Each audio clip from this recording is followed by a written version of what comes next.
Colonel Marcus Hale snatched the rifle from her hands in front of everyone. He held it up like a joke, like something pulled from a dusty attic, and turned to face the assembled soldiers with a grin sharp enough to cut wire. "Gentlemen," he said loud enough that his voice bounced off the hangar walls, "meet our Overwatch specialist and her museum piece." The laughter came hard and fast. Riley Carter stood perfectly still, her jaw set like iron, her eyes saying nothing. She said nothing. She simply waited. And the mountain outside gave no opinion either. Only danger. If you're new here, hit that subscribe button and follow this story all the way to the end. Drop a comment below and tell me what city you are watching from. I want to see how far this story travels. Now, let's begin. The morning Colonel Marcus Hale first laid eyes on Sergeant Riley Carter. He was standing at the head of a briefing room that smelled like cold coffee and diesel fuel, and he was in no mood for surprises. Forward Base Ridgepoint sat at the edge of nowhere. That was not a metaphor. The base had been carved into the rock shelf of the Cara Valley region like an afterthought, a cluster of prefabricated structures, reinforced walls, and communication towers that hummed and shook every time the mountain wind decided to remind everyone who was actually in charge. In winter, that reminder came constantly. The wind screamed down through the high passes and hit the base like a fist. Temperatures that would make most people reconsider their life choices were simply called Tuesday. Haley had been posted here for 7 months. He was a decorated officer, 2 combat tours, a chest full of commendations, and a reputation for running tight, clean operations that delivered results. He was the kind of man who believed in systems, in doctrine, in the right tools for the right job. He believed that modern warfare demanded modern solutions, and he had zero patience for anything that disagreed with him. So when the personnel file landed on his desk that morning, when he flipped it open and read the assignment orders that told him he is Overwatch specialist for the upcoming Cara Valley Convoy operation would be a woman named Riley Carter Sargent, first class, with a specialization listed simply as Extreme Environment Precision Engagement. He read it twice. Then he read the weapon designation. He put the file down. He picked up his coffee. He set the coffee down again without drinking it. Then he picked up his radio. "Tell me the Carter assignment is a clerical error," he said. The voice on the other end, his logistics officer, Lieutenant Daryl Moss, hesitated in that specific way that told Hale everything he needed to know. "It is not a clerical error, sir. She's coming in with a bolt-action rifle, Moss." "Yes, sir." "A wooden stock bolt-action rifle." "That is, yes, sir, that is correct." "In a blizzard. The weather forecast does indicate—" "I know what the weather forecast indicates, Lieutenant. I wrote the mission brief." Hale set the radio down with more force than was strictly necessary. He looked at the file again. Then he looked out the small, frost-edged window at the mountains rising dark and enormous against the sky that was already turning the color of old pewter. The storm was coming. He could feel it the way you feel something bad before you can name it, a pressure in the chest, a stillness in the air that was too complete, too deliberate. He closed the file. He had a convoy to prepare. He did not have time for museum pieces. Riley Carter arrived at Forward Base Ridgepoint at 06:10 hours, 3 hours before the official convoy briefing was scheduled to begin. She came in on a supply truck, sitting in the back with 2 fuel canisters and a crate of rations, and she dropped down to the ground with the easy, economical movement of someone who has spent a great deal of their life getting in and out of difficult places without making a production of it. She was not a large woman. She was not a small one either. She was built the way certain tools are built efficiently, without excess, with every element present, because it served a specific purpose. She carried her rifle in a worn canvas case that had been repaired in at least 4 places that were visible, and probably several more that were not. She carried a single pack. She carried nothing else. The soldier at the gate, a young private named Kellerman, who had been at Ridgepoint for exactly 6 weeks, and had not yet learned to keep his reactions off his face, looked at her rifle case, and then looked at her, and then looked at the rifle case again. He started. "I know what it is," Riley said, not unkindly, just with a finality that suggested the conversation was complete. She signed in and walked toward the operations building, and Kellerman watched her go with the expression of a man who has encountered something that does not fit any of his existing categories and is not sure what to do about that. Inside the operations building, this day was already moving fast. Maps covered every surface. Radio traffic moved in overlapping bursts. Three senior NCOs huddled over a terrain model of the Caravali Pass, arguing in low voices about choke point clearance times. Nobody paid attention to Riley Carter when she walked in, found an empty corner near the equipment wall, and sat down. She opened her rifle case. She checked each component with her hands slowly and methodically, the way a surgeon might check instruments before going in. Her eyes were calm. Her movements were calm. She was not performing calm. She simply was. It was Sergeant First Class Eddie Rourke who noticed her first. Rourke was one of the convoy team leads, a broad, red-faced man from Georgia who had been in the Army for 19 years and had developed during that time a highly refined sense of when something was about to get interesting. He crossed the room with his coffee and stood a few feet away from her and looked at the rifle laid out in her lap. "That is a hell of a thing," he said. He did not mean it as an insult. He genuinely meant it was a hell of a thing because up close the rifle was extraordinary in the specific way that very old, very precise objects can be extraordinary. The wooden stock was worn smooth by years of hands, but it was not damaged. Every surface had been maintained with a care that went beyond habit into something closer to reverence. The barrel was clean. The optics, mounted in a custom configuration that looked like it had been developed over years of personal field modification, were spotless. Riley looked up at him. "It gets the job done," she said. "What's the effective range?" "Depends on the conditions." "What are the conditions today?" She looked at the window, at the sky turning darker by the minute. "Bad," she said, "but manageable." Rourke nodded slowly. He was about to say something else when the door at the far end of the room opened and Colonel Hale walked in. The room shifted. Not dramatically, Hale was not that kind of commander, the kind who needed people to snap to attention and perform deference. He was the kind whose authority was simply ambient, present in the room, the way cold air is present in winter. People adjusted. He moved through the space with purpose, stopped at the terrain mall, exchanged 4 words with the NCOs there, and then his eyes traveled the room, the automatic survey of a commander who was always taking inventory, and landed on Riley Carter. He crossed to her. He looked at the rifle. He did not say anything for a moment. He just looked at it. "Carter," he said. "Sir, that is your operational weapon." "It is, sir." He reached down and picked it up, not aggressively, but without asking. He turned it over in his hands. He held it at arm's length, like a man examining something that has been misplaced. Behind him, 2 junior officers had drifted close enough to watch without being obvious about it. The 3 NCOs from the terrain model had stopped arguing. "How old is this rifle?" Hale asked. "The action dates to the late 1960s, sir. The stock was replaced in—" "How old is this rifle, Carter?" It was not a question the second time. It was a verdict. Riley paused 1 beat. "It's been in continuous service for over 50 years, sir." Hale turned to face the room.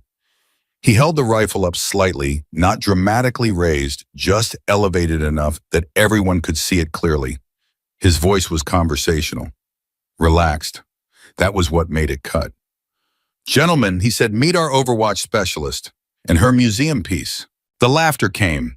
Not from everyone. Rourke didn't laugh, and 2 of the NCOs found things to look at on the map, but enough of it came loud enough and genuine enough that it filled the room completely. Riley Carter sat very still. She did not look at the men who laughed. She did not look at Hale.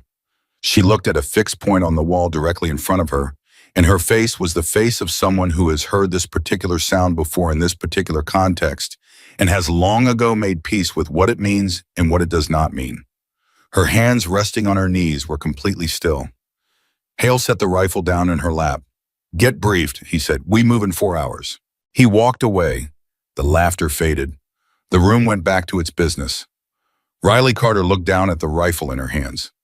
She picked up a small cloth from her kit and began very slowly to wipe a fingerprint from the barrel where Hale had gripped it. She did not hurry. She did not speak. She simply cleaned the place where someone else's hand had been, and then she put the cloth away, and she was ready. The briefing happened at 0900 hours, and it was the kind of briefing that does not leave room for comfort. Hale stood at the front of the room with the calm efficiency of a man who has given difficult briefings before and intends to get through this one without anyone panicking. He did not always succeed at preventing panic, but he generally succeeded at preventing visible panic, which was close enough. The Cara Valley Convoy, he began, is moving a high-value armored transport through the Northern Passage in approximately 5 hours. The cargo is classified. The timeline is fixed. The weather, he glanced briefly at the updated forecast printed on the board behind him, is not cooperating. The forecast showed a Category 3 storm system pushing through the valley corridor with sustained winds projected at 60 kilometers per hour and visibility reducing to near zero at the high passes. Temperature at altitude -22°C and dropping. Intelligence has flagged potential hostile mechanized elements operating in the valley corridor. Hale continued. We assess a moderate probability of interception attempt at the northern choke point. The convoy will carry its own defensive capability, but we are assigning overwatch coverage of the high terrain to provide early warning and, if necessary, he paused engagement. He did not look at Riley Carter when he said this. The room did. She sat near the back, her rifle case leaning against the wall beside her, her hands folded in her lap, her eyes on the briefing board with an expression of quiet, focused attention. Lieutenant Moss raised his hand. Sir, regarding the overwatch position, the projected weather at that altitude is going to make thermal systems highly unreliable. Standard optics will be noted, Hale said. I'm just saying that any asset up on that ridge in those conditions is going to be operating essentially, noted, Lieutenant. Moss sat back. He glanced at Riley. She met his eyes briefly, not seeking sympathy, not offering it, just acknowledging that she had heard and that she was already calculating. Questions, Hale said. One of the junior officers, a lieutenant named Chen, who was new enough to the base that he still sometimes asked questions out loud that more experienced people had learned to keep internal, raised his hand. Sir, for the overwatch position, what's the expected effective engagement range at the choke point from the high ridge? 1,400 meters, Hale said, in blizzard conditions. He said it in a tone that made clear he was answering the question and simultaneously underlining the operational challenge. Chen turned and looked at Riley Carter, then at her rifle case, then back at Hale. He appeared to be doing math in his head that was not producing comfortable results. Riley did not react. She was still watching the briefing board. Any other questions? Hale said. It was not phrased as a question. There were no other questions. Move out at 1300. Dismissed. The room cleared quickly. Outside, the first real teeth of the storm had begun to show, the wind picking up to the point where it was audible, even inside the reinforced walls of the operations building, a low, constant moan that pressed against the windows and made the lighting fixtures hum. Rourke caught up with Riley in the corridor outside. Hey, he said. She slowed but did not stop entirely. You need anything for stores before you go up? He asked. Cold weather supplementals, thermal underlayer chemical heat packs. I have what I need, she said. He fell into step beside her. You're not planning to take the standard Overwatch kit? No, because the standard Overwatch kit includes, I know what it includes. She said it without edge. I have what I need. Rourke walked beside her for another 20 feet in silence. He was a man who had been in enough situations to know when someone was telling him the truth and when someone was telling themselves the truth and hoping the difference didn't matter. This felt like the first kind. You've done Overwatch in conditions like this before, he said. It was not quite a question. Similar, she said. Similar as in blizzard level. She glanced at him sideways. Similar as in worse. He let that sit for a moment. Then, how many confirmed at long range? She didn't answer immediately. They had reached the door to the equipment bay. She pushed it open and went through, and he followed because she hadn't told him not to. Enough, she said finally. That's not a number. No, she agreed, it's not. She moved to her assigned equipment locker and began to check her pack with the same methodical precision she had applied to the rifle. Layer by layer, each item examined and placed. She had a system, not the Army system, not the standard issue checklist system, but her own developed over years of going into places that did not want her there and coming back out. Rourke leaned against the adjacent locker and watched. You know, he said quietly, what he did back there, what the colonel said. It's fine, Riley said. It's not fine, it doesn't change anything. She said it without heat, without bitterness. with a kind of absolute calm that was somehow more serious than anger would have been. His opinion of the rifle doesn't change what the rifle can do. His opinion of me doesn't change what I can do. She sealed the top of her pack and looked at Rourke directly for the first time. When the convoy is inside that valley and the weather is at its worst, and whatever's waiting for them comes out, the only thing that's going to matter is whether somebody up on that ridge can see it clearly and hit it precisely. That's all. That's the whole thing. Rourke looked at her for a long moment. "You're going to go up early," he said. She picked up her pack. "I'm going now," she said. He stood straight. "Carter, the briefing said 1300 departure. That's 4 hours from—" "I know what the briefing said." She shouldered the pack, picked up the rifle case. "I need to be in position before the storm closes the upper passes. That means I leave now." She looked at him calmly. "Don't tell Hale until after I'm gone." Rourke opened his mouth, closed it, looked at the ceiling, briefly in the manner of a man having a private argument with his better judgment. "How long will you be up there before contact?" he asked. "However long it takes." "In -22? "Rourke." She said his name simply, not sharply, the way you say someone's name when you want them to hear what you're about to say instead of what they're afraid of. "I've been cold before. The cold doesn't bother me. People always think the cold is the danger. It's not the cold." She paused. "The danger is letting the cold make you doubt what you know. I don't do that." She walked to the door. She stopped. She turned back once. "When I call in," she said, "tell them to listen, even if they don't want to." Then she was gone. Rourke stood alone in the equipment bay for a full 30 seconds. The wind outside had picked up another notch. He could hear it in the walls, working at the seams of things, looking for any opening that hadn't been fully secured. He was still standing there when Lieutenant Moss came through the door, looking for thermal battery packs. "Where's Carter?" Moss asked. Rourke considered his options. "She's preparing," he said. It took Colonel Hale 45 minutes to figure out that Riley Carter was already gone. He found out not because anyone told him. Rourke had chosen his words carefully, and the base was large enough and busy enough that one person's absence in the pre-departure chaos was not immediately visible. But because he went to confirm her equipment check-in with the store's officer, and the store's officer told him cheerfully and without awareness of any problem that Sergeant Carter had cleared out 2 hours ago. Hale set down his clipboard. "Clear it out," as in checked out her supplemental equipment. "Cleared out," as in signed out, and departed the base, sir. Hale was quiet for a specific number of seconds. "Departed," he said. "Yes, sir, through the north gate. On foot." Hale picked up his radio. He called Rourke. "Where is Carter?" he said. There was a pause that Hale recognized as the specific pause of someone who is technically answering a question while actually not answering it at all. "She's heading to Overwatch position, sir." "The convoy doesn't move for 3 hours, Rourke." "She was concerned about the pass closure, sir." "Weather's moving faster than projected." Hale was very still. Around him, the base continued its organized preparation. Vehicles being checked, equipment, loaded, radio protocols verified all the mechanical evidence of a mission about to move. He looked at the sky through the window of the store's building. The storm was real. It was coming in fast. He could see it in the light, the way it had gone flat and gray and heavy, the sky pressing down.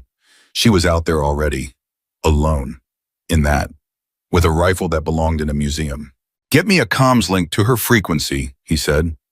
"She's already above the first ridge, sir." "You may not get me the link." Rourke got him the link. Hale keyed his radio. "Carter, static, then wind, so much wind in the signal that it was almost impossible to separate it from speech. Then clearly, just barely through the howl and the static, 'I'm here, sir.' Just those 3 words. But they were steady, not breathless, not strained, steady." Hale stared at the radio for a moment. He thought about several things he could say, about protocol, about unauthorized early departure, about the risk assessment for a lone operator in a Category 3 system at altitude. He thought about the laughter in the briefing room this morning. He thought about the way she had cleaned his fingerprint off her barrel without saying a word. "Carter," he said. "Sir." "Stay on comms." "Yes, sir." He put the radio down. He went back to his mission preparation. He did not say anything else about it. But for the rest of the next 3 hours, as the convoy was loaded and checked and made ready, he kept his personal comms unit within reach, just in case. The mountain, for its part, had no interest in anyone's plans. The storm moved through the upper passes exactly 40 minutes faster than the weather service had projected, and by the time the convoy began its final equipment checks at Forward Base Ridgepoint, the world beyond the base perimeter had already been reduced at altitude to a wall of white noise and wind and darkness that moved and shifted like something alive. Riley Carter was inside that wall. She had been inside it for over an hour. She had found her position, a natural shelf of rock at approximately 1,400 meters above the valley floor, partially shielded on two sides by a rock formation that cut the direct wind by maybe 30%, which was the difference between survivable and not, and she had made herself part of it. Not comfortable. Comfort was not the point and had not been the point for a long time. She had made herself still and stable and present. The cold was enormous. It was the kind of cold that is not just a temperature, but a state that moves into the body with an agenda, looking for warmth to consume, looking for stillness to exploit, looking for any moment of inattention. Riley Carter did not give it inattention. She had laid the rifle across the natural rest of the rock shelf, angled toward the valley below. She had confirmed her range marker's specific terrain features at measured distances that she had identified from the map and located visually before the storm reduced visibility to its current limited range. She knew where the choke point was.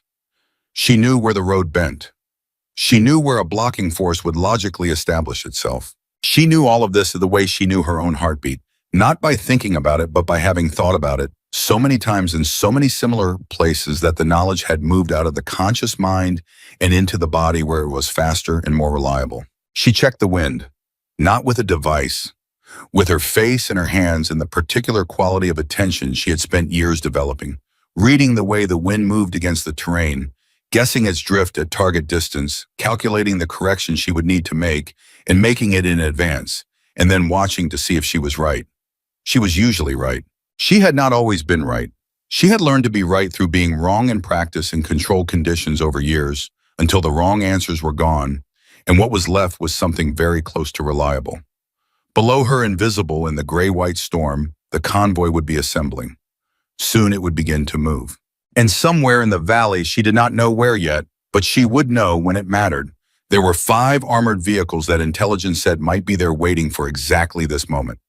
Riley Carter settled into the cold. She breathed slowly, in through the nose, out through the mouth, controlled, and even the way she always breathed when the work was about to begin. She did not doubt herself, not once, not even slightly. The mountain gave no opinion. The storm gave no opinion. Neither did she. She simply waited. And she watched the valley below with the calm, absolute patience of someone who has learned that the world will eventually show you exactly what you need to see if you are still enough and patient enough and skilled enough to recognize it when it comes. The convoy radio crackled in her earpiece. All units, this is Ridgepoint Command. Convoy is moving, rolling in 5. Riley Carter put her cheek against the stock of her rifle. 51 years of engineering. Wood worn smooth by decades of hands. A trigger she knew better than she knew most people. An action that had never failed her. She exhaled once, slow and complete. She was ready. The convoy rolled out of Forward Base Ridgepoint at exactly 13:02 hours. 2 minutes behind schedule because one of the rear vehicle operators discovered a hydraulic pressure fault at the last moment, and it took 4 minutes to confirm the system was functional and not a sensor error. 4 minutes. In any other context, it would have meant nothing. In this valley on this day with this storm, 4 minutes was the difference between making the northern choke point before visibility collapsed entirely or arriving inside the worst of it. Nobody said this out loud. Everyone knew it. Colonel Hale rode in the command vehicle, third in the 6-vehicle formation. He had his radio on 2 channels simultaneously, Convoy Tactical on his left ear, Carter's Overwatch frequency on his right. She had not spoken since her initial acknowledgement 90 minutes ago. He told himself this was normal. He told himself an experienced Overwatch operator goes quiet when she's in position and conserving everything body heat.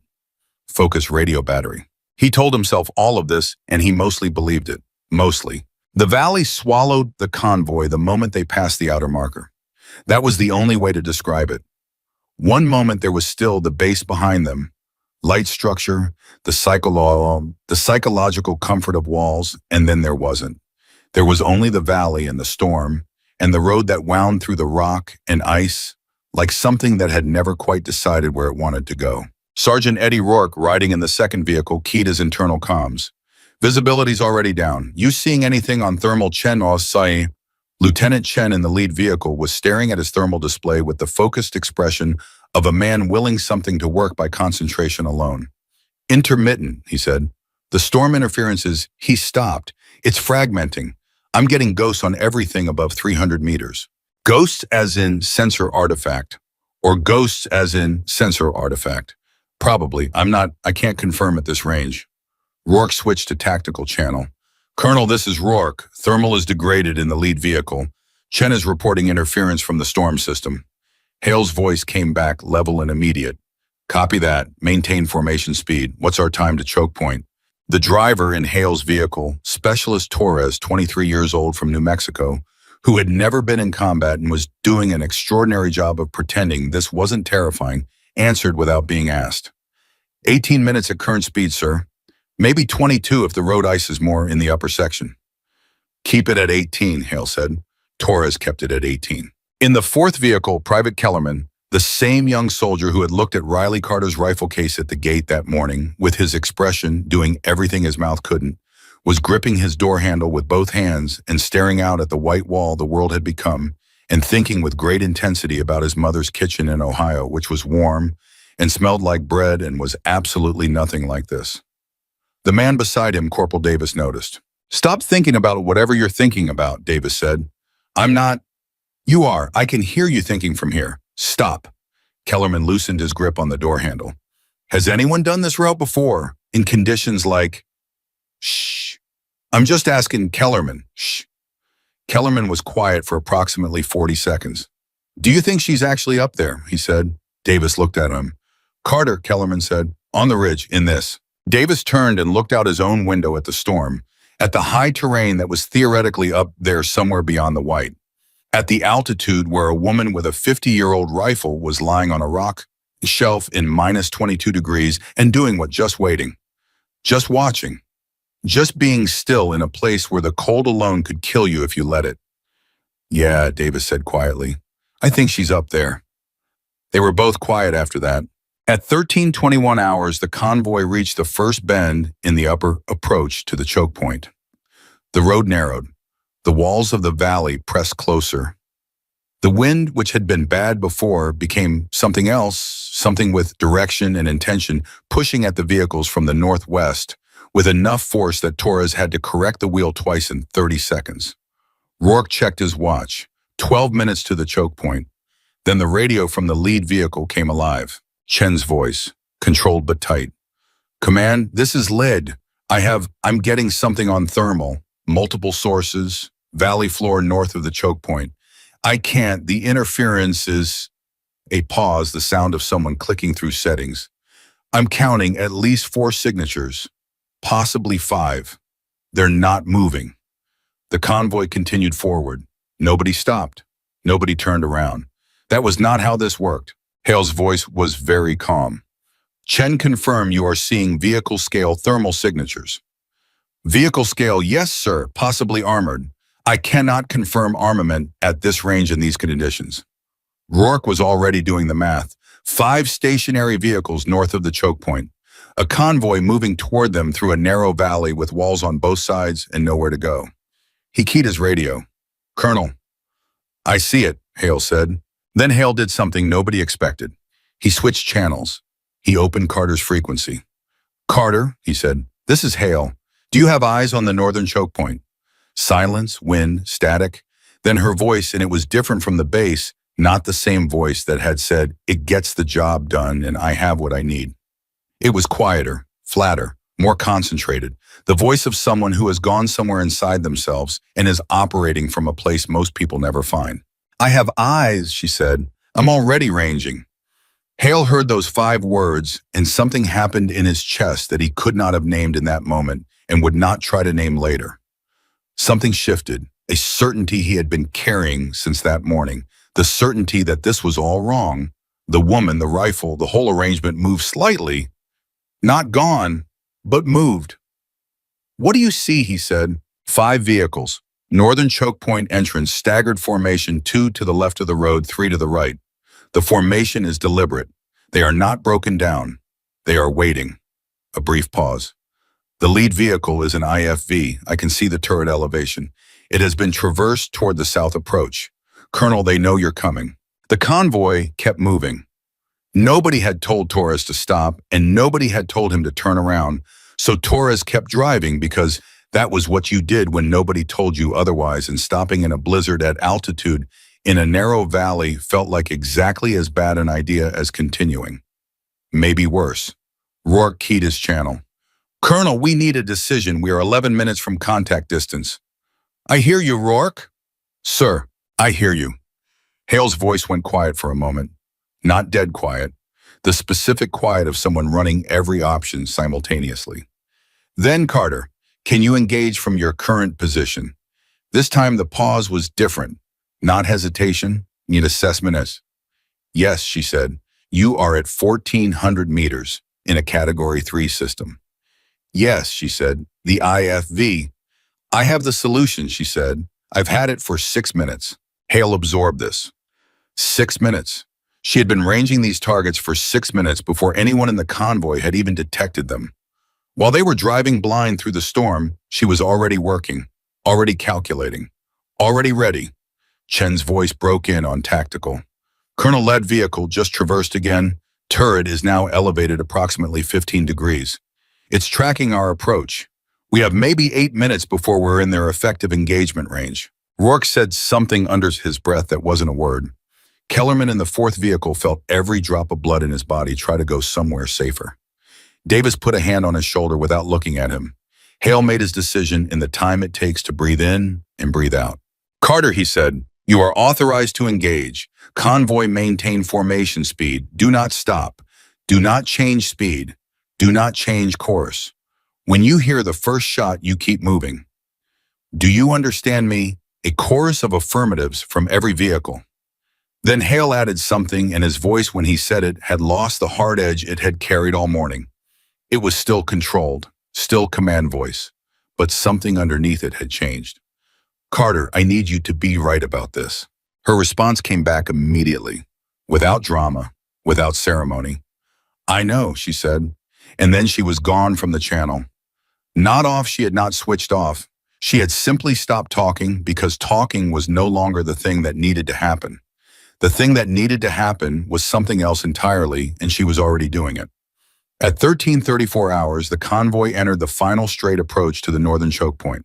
In the lead vehicle, Chen had stopped trying to make the thermal system give him useful information and was now simply watching through his forward glass with his eyes which were giving him just enough to see the dark shapes ahead.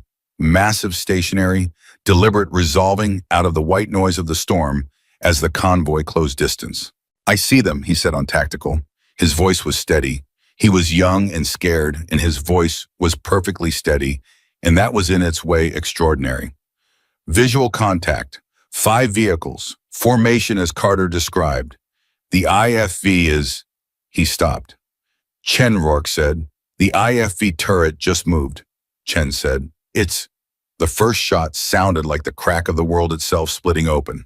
Even muffled by the storm, even at 1,400 meters of distance, and walls of wind between the ridge and the valley floor, the sound of Riley Carter's rifle firing reached every person in the convoy like a physical thing, like something that traveled through the air and the metal of the vehicles and landed in the chest and stayed there.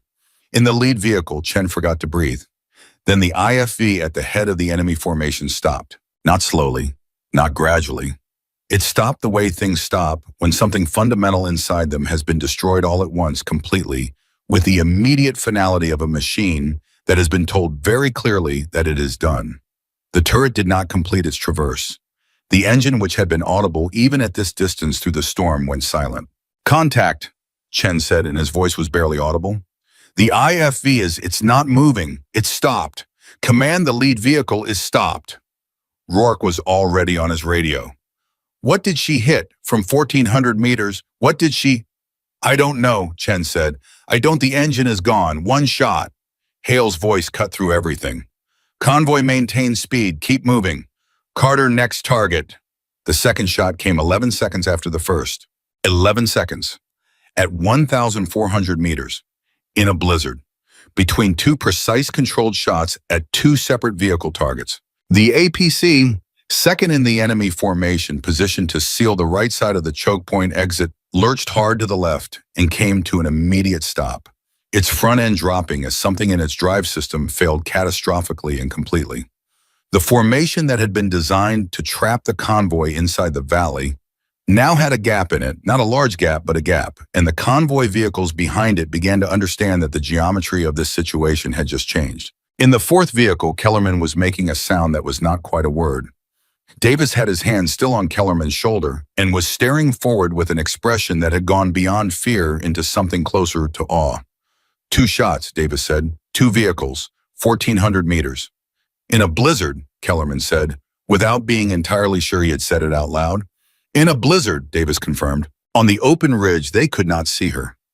They could not see anything except storm and rock and the white chaos of the wind. But somewhere up there in a place most of them would never go and none of them would survive alone.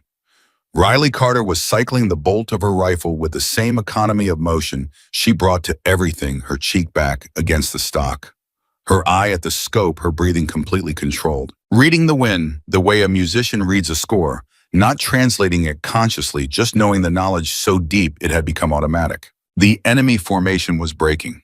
Not panicking, these were trained soldiers disciplined with their own command structure, but the certainty they had arrived with was gone. 2 vehicles neutralized in under 15 seconds by fire from a position none of them could locate. The storm had been their ally, a cover for their ambush. Now the storm was the thing hiding the instrument of their destruction, and they could not find it, and they did not know where to run. Dismounted troops began to appear from behind the stopped vehicles. Hale saw them on Chen's thermal, small figures moving in the white, fanning out, trying to get angles, trying to find the shooter. They're deploying infantry, Chen reported. 12, maybe 15 personnel. They're trying to locate the overwatch position. Rourke grabbed his radio. Carter, they're looking for you. Infantry deployment, your general's position. Approximately 15 personnel. Her voice came back, still flat, still precise, still inhabiting that concentrated place. I see them, she said. They won't find me. And she was right. The third shot came not at the infantry. She did not fire at the soldiers moving through the storm, but at the third vehicle in the formation, the command and communication vehicle that had its antenna array deployed and was presumably the coordination point for the entire blocking operation. 1 shot. The antenna array ceased to function. The vehicle's forward lights went out. Its power system, hit in some specific and terrible way that only someone with very precise knowledge of that vehicle type's vulnerable points would know to target, failed completely. The infantry in the valley stopped moving. Without coordination, without communication from their command vehicle, the tactical picture had just become very different for them. They were trained, they were disciplined, they were also suddenly without orders in a blizzard in a narrow valley where something they could not see and could not find was systematically taking apart everything they had planned. Some soldiers in that situation make good decisions. Some make very bad ones. These ones, whoever they were, did neither immediately, they simply stopped. Froze. Not from cold, from the specific paralysis that comes when all your certainties disappear at once. Hale's convoy was still moving. Torres had not varied speed. He was holding the wheel with both hands and breathing through his nose and driving like the road was the only real thing in the world, which in that moment it largely was. Distance to clear the choke point, Hale said. 4 minutes, Torres said. Maybe 3.5. Gap in their formation. Chen, is the gap large enough? Chen was measuring with his eyes and his thermal readout and whatever instinct 24 years of existence had given him. If the third vehicle hasn't moved, yes, it's tight. 40 meters maybe. We can get through. Then we get through, Hale said. He switched channels. Carter convoy is approaching the gap. 3 to 4 minutes to clear. What is your current threat assessment? The pause this time was exactly 2 seconds. She was counting something, calculating something, reading something in the storm and the terrain and the movements of 12 to 15 people below her who wanted to survive this as much as anyone else did. The formation is broken, she said. 3 vehicles neutralized. The infantry is holding position. They're not advancing on the convoy. They're still trying to locate me. You have one significant remaining threat. Identify. Fourth vehicle, right flank. It's a turret-equipped IFV. The crew did not dismount. They are a beat. They're using thermal targeting. They're trying to burn through the storm interference to get a fix on your convoy formation. Hale felt the hairs on his arms stand. Range to convoy. Current range approximately 600 meters. If they get a clean thermal lock, they can engage your lead vehicle within. Carter, can you neutralize it from your position? This pause was not 2 seconds. It was longer. Not from doubt, he was starting to understand that what he heard as pauses were not doubt at all, but the specific silence of someone who is being accurate rather than fast, and who has learned that accuracy and speed are not the same thing and cannot be traded for each other. Yes, she said. But there's a complication, she said. Hale waited. They just traversed their thermal sight to my ridge, she said. They don't have a lock yet. The storm is still breaking up their return, but they're sweeping. They're looking. Another beat. They are looking specifically for me. The meaning of this settled into the command vehicle like cold air through an open door. The enemy IFV had stopped trying to target the convoy. It had identified the overwatch position as the primary threat and was now hunting her a machine with a thermal sight, sweeping a ridge at altitude, looking for the signature of a human body in a storm. Rourke came on the channel without being called. Carter, if they get a lock. I know, she said. Your position is? I know, Rourke. Still flat, still controlled. But underneath the control, just barely the first trace of something that was not quite pressure, but was adjacent to it. I have a window, the sweep interval on that system. I've seen it before. There's a pattern. There's always a pattern. A breath, audible this time just slightly. Give me 30 seconds. Hale looked at his watch, looked at Torres, looked at the thermal readout showing his convoy 2.5 minutes from the gap. 30 seconds, he said. He said nothing else. There was nothing else to say. In the command vehicle and 4 convoy vehicles moving through a blizzard in a valley that was trying to kill all of them, every person who was on that channel fell silent simultaneously. Nobody coordinated this. Nobody made a decision to be quiet. It just happened. The organic, instinctive human response to a moment when one person is doing something that cannot be helped and cannot be hurried and can only be witnessed. Torres drove. Chen watched his thermal. Rourke watched his clock. Kellerman, without knowing he was doing it, had closed his eyes. Davis beside him had not. On the ridge above them in the cold and the dark and the storm, Riley Carter was doing something that the Army's operational doctrine did not have a category for and probably never would, because what she was doing existed at the intersection of physics and instinct and years of solitary practice in places exactly like this one, in weather exactly like this, against systems exactly like this one. She was reading a pattern. She was timing a sweep interval. She was calculating a window that existed in the space between one pass of a thermal sensor and the next, a window measured not in seconds, but in fractions of seconds. And she was building her shot around that window the way a watchmaker builds around a gear tolerance, precise and patient and without room for error. 28 seconds after she said 30, she fired. The shot traveled 400 meters through a blizzard and struck the thermal sight aperture of the enemy, IFV's turret system. Not the vehicle, not the crew, not the armor, the aperture. The lens assembly through which the thermal system read the world. The thermal system went blind. The turret stopped moving. The sweep ended. The convoy entered the gap. Torres drove. Chen said something that was not a word. Rourke looked at his clock and then looked at his clock again as if the numbers might have changed.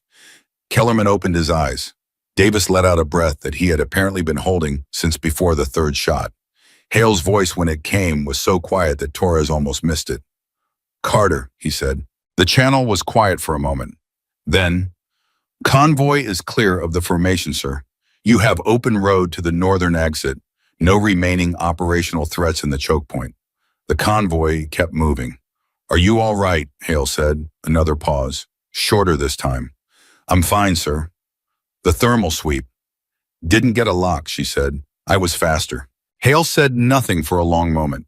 The convoy was moving at speed now, not reckless speed, but committed speed, the speed of people who know the door is open and want to be through it before that changes.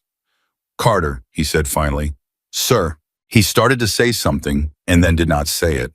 Whatever it was, it stayed inside him unspoken because the channel was open and the mission was still active, and he was still Colonel Marcus Hale, and some things did not get said in the middle of an operation over an open radio frequency. But his voice was different when he said her name, and she heard it. "Maintain overwatch until the convoy clears the valley," he said. "Yes, sir," she said. "Already am." Torres drove. The convoy moved. The storm did exactly what storms do. Kept going, kept pushing, kept its own counsel with no interest in what had just happened, or who had been right and who had been wrong, and what a vintage rifle in the hands of the right person could do in a place where nothing was supposed to be possible. The road curved north. The choke point fell behind them. And on the ridge above Riley Carter lay still in the cold, watching everything, saying nothing. Her rifle at her cheek, her breathing even, and controlled, staying on station until the last vehicle cleared the valley and the road was empty.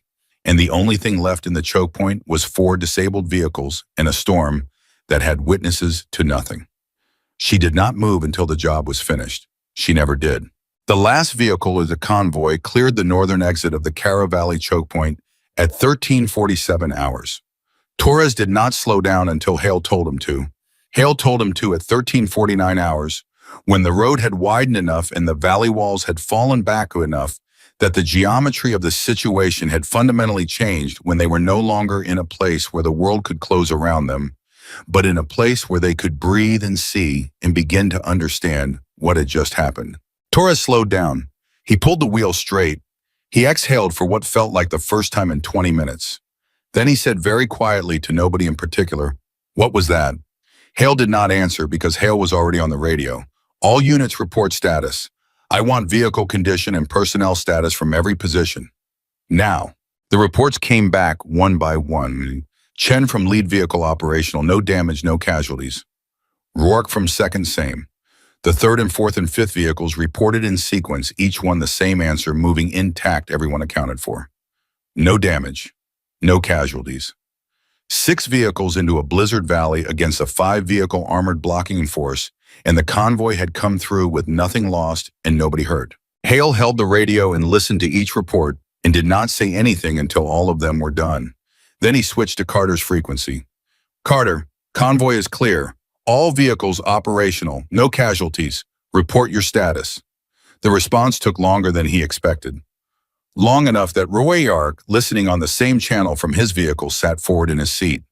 Long enough that Chen up in the lead vehicle looked at his radio, like looking at it might make it answer faster. Then her voice came through, still controlled, but something in the texture of it was different now. Not the flat, concentrated voice of someone operating at the edge of their capability in zero-margin conditions. Something slightly more present, slightly closer to the surface. Yes, sir, I'm fine." A brief pause. "Coming down." "Negative," Hale said immediately. "Hold your position. I need you to..." "Sir, the threat is neutralized. All 5 vehicles are down. The infantry element dispersed approximately 9 minutes ago. They moved northeast away from the choke point when they lost their command vehicle coordination. I've been watching them. They're not regrouping." Another pause. "There's nothing left for me to watch up here, sir." Hale considered this for exactly 3 seconds. "Copy that. Come down. Carefully." "Yes, sir." Then she was off the channel again, and Hale sat with the radio in his hand, and the convoy idled on the widened road north of the valley, and the storm continued its slow, indifferent assault on everything. And Colonel Marcus Hale looked out the frost-edged window and thought about something he had not expected to be thinking about. He was wrong. Not about the operation. The operation had been well planned, well executed. Not about the convoy. The convoy had done exactly what it was trained to do. He was wrong about her. He was wrong about the rifle. He had been wrong since 0900 hours that morning, when he had held that wooden stock bolt action up in front of a room full of soldiers and made it a joke, and the joke had turned out to be on him. But the thing that was sitting in his chest, now heavy and uncomfortable, was not the embarrassment of being wrong. He had been wrong before. He could handle being wrong. What he could not quite handle yet was the scale of it. He had watched through thermal readout and radio reports and his own math what she had done up on that ridge. He had counted the shots. 4. 4 shots at targets ranging from 400 to 1,000 400 meters, in a Category 3 blizzard in a minus 22 degrees alone with a rifle that belonged in a museum. According to his own words spoken in front of witnesses this morning. 4 shots, 4 neutralized targets, and not one round wasted, not one decision misplaced, not one moment where the whole thing had wavered. He had called it a museum piece. She had used it to save every life in his convoy. He put the radio down. He looked at Torres, who was looking straight ahead with the careful expression of a soldier who is absolutely not going to comment on anything his commanding officer might be processing right now. "Good driving, Torres," Hale said. Torres' shoulders dropped about an inch. "Thank you, sir." Hale looked at the road. "Take us to the forward holding position. We'll wait for Carter to come down." "Yes, sir." They drove. In the second vehicle, Rourke was already on internal comms with his crew, talking through what had happened with the practical, grounded energy of a man who processes difficult things by examining them clearly. His driver specialist, Okafor, was listening with the expression of someone who has decided that what they just experienced is real and is going to need some time before it fully settles. 1,400 meters, Okafor said. It was not a question. He just needed to say it out loud, apparently. "First shot," Rourke confirmed. "Stopped the IFV engine kill. 1 round." In exactly that. Okafor stared at the windshield. "I've shot at a range in decent weather at 200 meters, and I've missed." "I know you have," Rourke said. "I've seen your qualification scores." "Sergeant, I'm not judging Okafor. I'm agreeing with you. What she did today is not normal. What she did today is not something that gets taught at any range or any school in any climate. What she did today is..." He stopped. He thought about the right word for it. He had a lot of words available. None of them felt right. "It's something else," he said finally. At 14:01 hours, the convoy reached the forward holding position, a widened section of road with a natural rock overhang that cut the wind enough to make the temperature merely brutal rather than lethal, and they waited. It took Riley Carter 43 minutes to descend from the ridge. When she appeared out of the storm on the road beside the lead vehicle, Chen was the first one to see her. He got out of the vehicle immediately, which was not protocol, and which he did not think about at all. He just got out. She was moving at a steady pace, not hurrying, not struggling, her pack on her back and her rifle in its case over one shoulder. Her face was very white. Her hands, when she reached up to pull down her collar, showed the specific redness of skin that has been at the edge of cold damage and pulled back from it. "You need to warm up," Chen said, immediately, without thinking. "I'm aware," she said, not unkindly, just stating a shared fact. There's a thermal pack in the second vehicle, and Chen." She stopped walking. She looked at him. He was 24 years old, and he had just come through something that would feature in his thoughts for the rest of his life, and she could see all of that in his face. She softened slightly. "Not much, but enough." "I'm all right, I've been colder." "How is that possible?" he said. She almost smiled. It was not a full smile. The muscles around her mouth moved in the direction of it, which was as close as it was going to get in this moment. "Practice," she said. She kept walking. She passed the lead vehicle. She passed the second, where Rourke was standing outside with his arms crossed, not against the cold, but against the specific feeling of seeing someone he had been worried about come back intact. He looked at her the way you look at someone when relief is big enough that it needs somewhere to go, and you haven't figured out where yet. "Carter," he said. "Rourke," she said. "4 shots," he said. She looked at him. She didn't say anything. "I counted," he said, 4 shots. She adjusted the strap of her rifle case on her shoulder. 5 vehicles, she said. "The last one you shot through the thermal sight aperture," he said, "from 400 meters through the storm while they were trying to lock onto you." "That's correct." Rourke looked at her for a long moment. Then he stepped aside. "Colonel's in the 3rd vehicle," he said. She walked past him toward the 3rd vehicle. He turned and watched her go. Then he looked up at the ridge, at the high rock above the valley, invisible now behind the white curtain of the storm, at the place where she had been lying still for over 2 hours in conditions that would have incapacitated most people before the first target appeared. He stood there looking at it for a long time. In the 4th vehicle, Kellerman had his window cracked and was watching her approach. Davis beside him had also cracked his window. They watched her pass without saying anything. Both of them silent in the specific way of people who are recalibrating, who are taking a thing they thought they understood and finding that it does not fit anymore and quietly making room for a larger version of it. She's smaller than I thought she was, Kellerman said finally. I mean, from far away. She looks... Kellerman, Davis said. I just mean, I know what you mean. Davis watched her reach the third vehicle. She's exactly what she is, he said. We just didn't know what that was. The door of the third vehicle opened from inside before she reached it. Hale got out. He did not call her to him. He came out to meet her. That was the first thing anyone who was watching noticed, that the colonel got out of his warm vehicle in the blizzard and came out to meet her on the road. Chen noticed. Rourke noticed. Kellerman and Davis noticed through their cracked windows. They stood facing each other on the road. The wind moved between them and around them and cared nothing about what was happening between two people in a blizzard in a valley in the Kara region. The storm was indifferent. It was only the two of them who were not.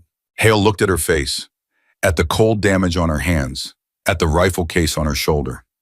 He looked at all of it the way a man looks at something when he is trying to see it accurately for the first time after a long period of seeing it wrong. Carter, he said. Sir, she said. He was quiet for a moment. The wind pushed at him. He didn't move. Are you injured? No, sir. Cold damage to the hands. Surface level, I'll have full function within the hour. He nodded. He looked at the rifle case. He looked back at her face. I want a full debrief when we're back at Ridgepoint. Yes, sir. He started to turn back to the vehicle. Then he stopped. He turned back around. He was Colonel Marcus Hale, decorated officer, 18 years of service, a man whose authority was ambient and consistent, and he looked at her with an expression that none of the people watching from vehicle windows had ever seen on his face before. Carter, he said, what I said this morning in the briefing room. She waited. Her face was neutral. She was not making this easy for him, and she was not making it hard. She was simply not performing any emotion she did not have, which was something Hale was beginning to understand was entirely characteristic of her. I was wrong, he said, about the rifle. A pause. And about what I implied. She looked at him for a moment. Yes, sir, she said. You were. He absorbed this. He had expected something different, some deflection, some professional, it's fine, some gracious acceptance designed to make him feel better. She had given him none of those things. She had simply agreed with him clearly and without performance because she was not in the business of managing other people's feelings about their own mistakes. He nodded, once. Debrief at 1800, he said. Get warm. He got back in the vehicle. She stood on the road for a moment. Then she walked to the rear vehicle, which had space, and got in, and the convoy began to move again south through the storm toward forward base Ridgepoint. Nobody talked to her immediately. She sat with her rifle case across her knees and let the vehicle's heating begin its slow, painful work on hands that had been at -22 for 2.5 hours. And she looked straight ahead, and whatever was happening inside her, whatever an operator of her caliber feels, in the immediate aftermath of doing what she had just done, stayed where it was. Inside. Private. Hers alone. It was Kellerman who finally broke. He was sitting directly across from her, which was unavoidable, given the vehicle configuration, and he had been trying very hard to look at anything other than her face, which was also unavoidable, given the vehicle configuration, and eventually the pressure of everything he had not said found the weakest point in his self-control and came out. I was at the gate this morning, he said. She looked at him. She remembered him, the young private who had looked at her rifle case twice. I know, she said. I looked at your rifle and he stopped. He was getting red in the face, which was remarkable given how cold everyone was. I didn't know, Kellerman, Davis said quietly. No, Kellerman looked at her directly. It cost him something to do it. I'm sorry, he said. For what it's worth, whatever I thought when I saw it, I was wrong and I'm sorry. Riley looked at him for a long moment.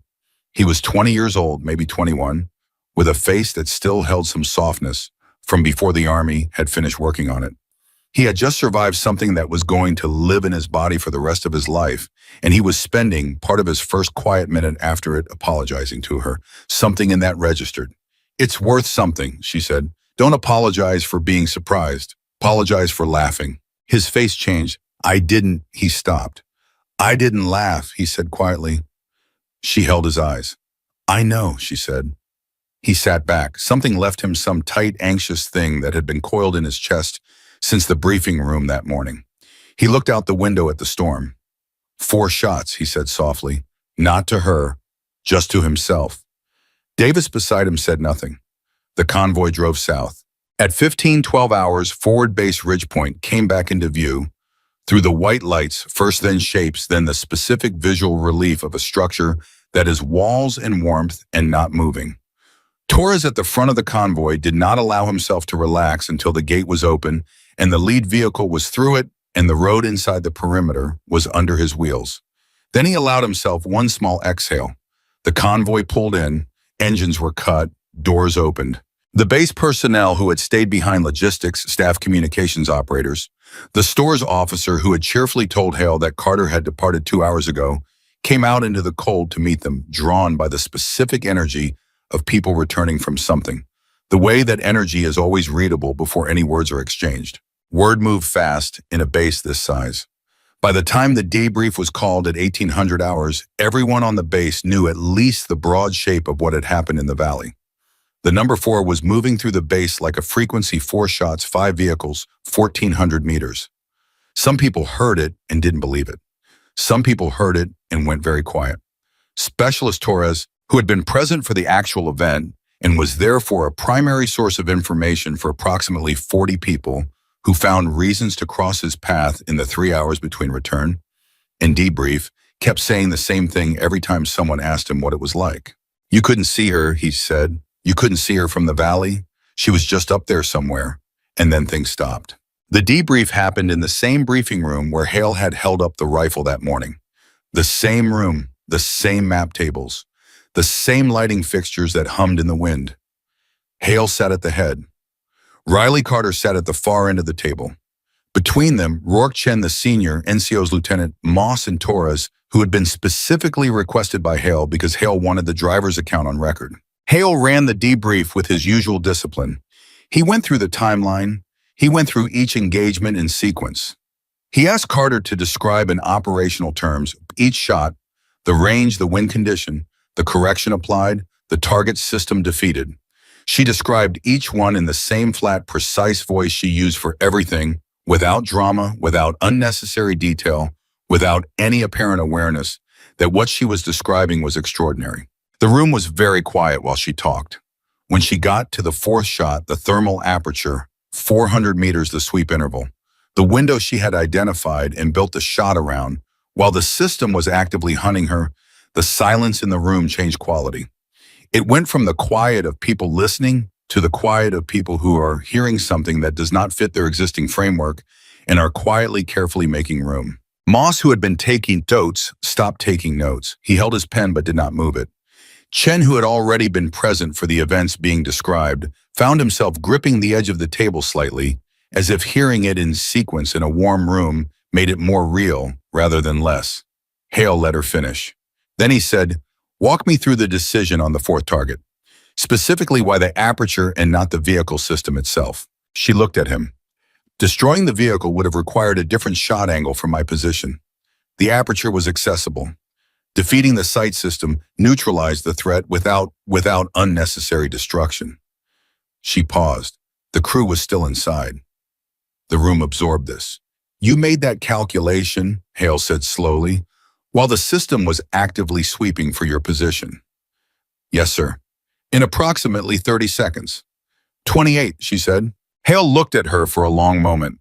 Then he looked down at the table. He put both hands flat on the surface, the gesture of a man who is organizing something inside himself that has become disorganized.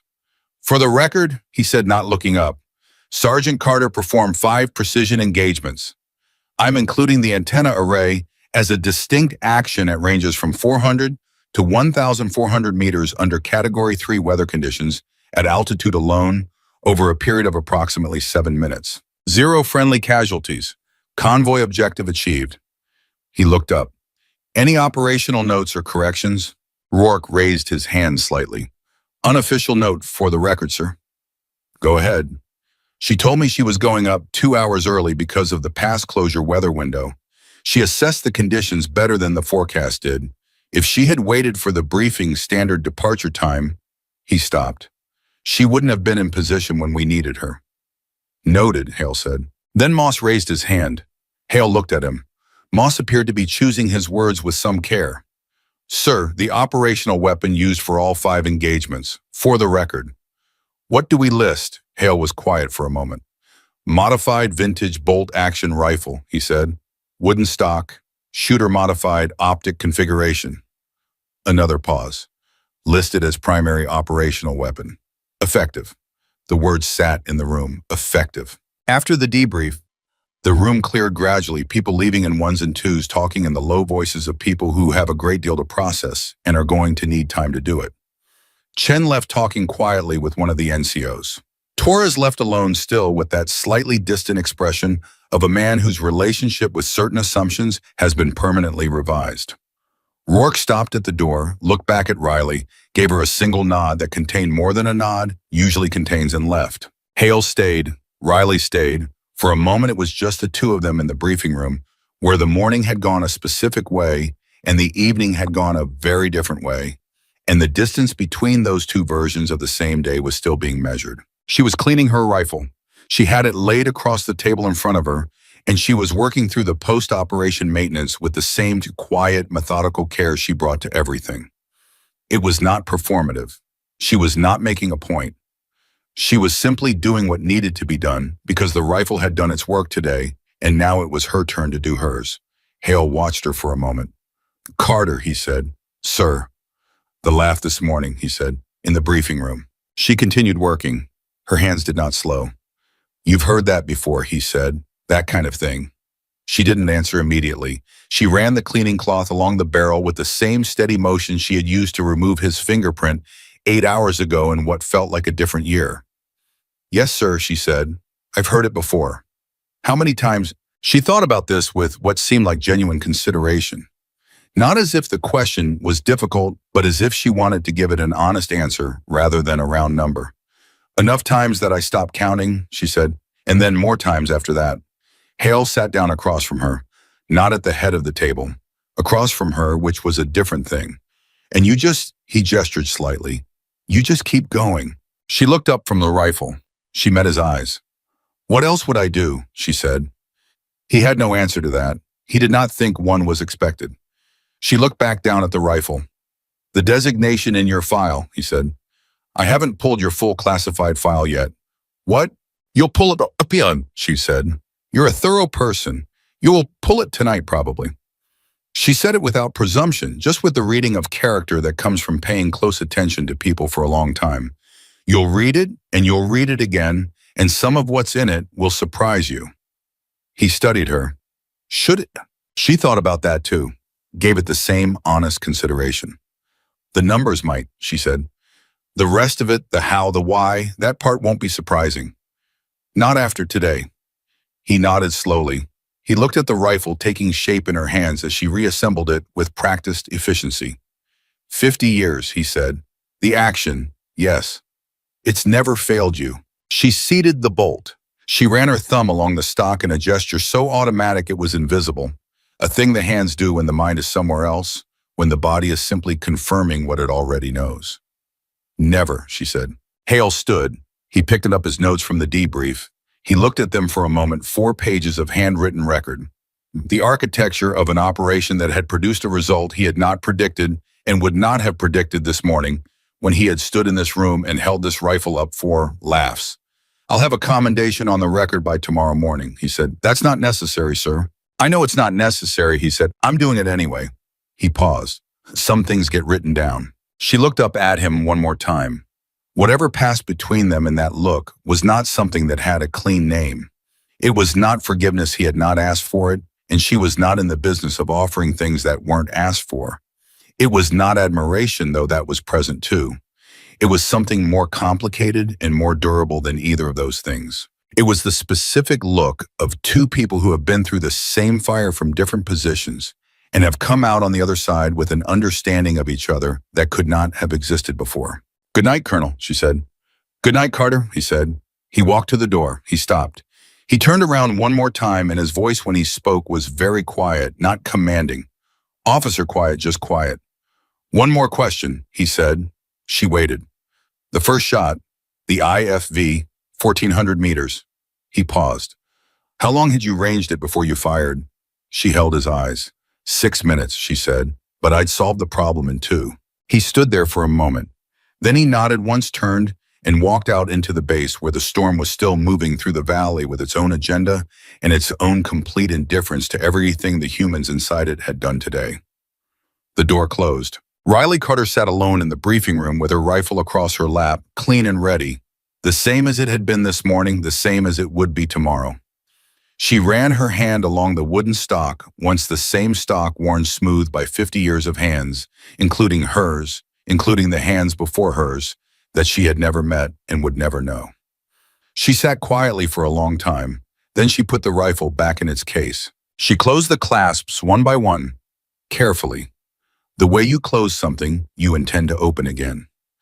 And she was ready. Hale pulled the classified file at 21:47 hours.